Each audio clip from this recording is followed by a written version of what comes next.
Hi guys, gumagawa po ako ng pagkain sa grow garden po, and gusto ko lang po sabihin sa inyo na mag-aano po ako ng, so sabihin niyo po yung i-aano ko po, yung i-aano ko po sa ko garden ko, so para naman po maano ko po yung po para maano ko naman din po dito sa pot ko. So, comment lang po kayo dyan sa baba. And, ito po ang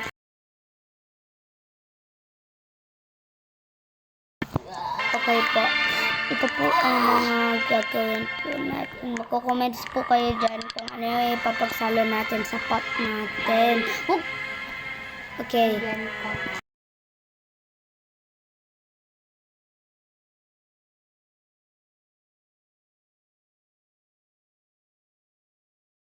And nandito na po ako sa egg shop. Dito lang ako. Wala. So, mag-comment naman po kayo dyan kung gusto niyo po. Kasi po, lahat po kayo. Dito. Kailangan po natin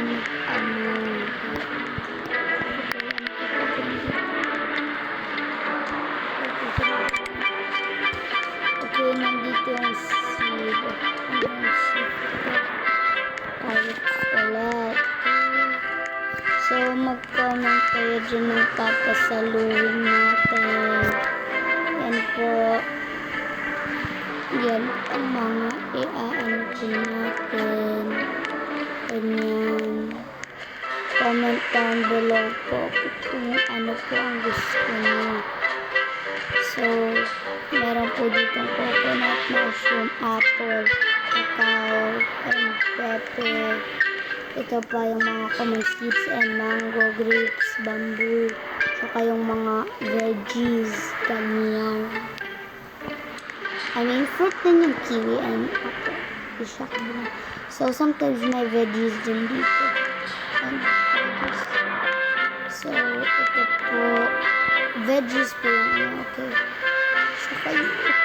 Saka yung tomato. So, ito po, may coconut. Ayan, tignan nyo lang po kung makakabili po ako ng seed or hindi. Tapos po, kailangan na po natin ganyan. Magtatanong din po ako ng mushroom kung wala ng mushroom. Ito po. So, comment dyan below. Bye!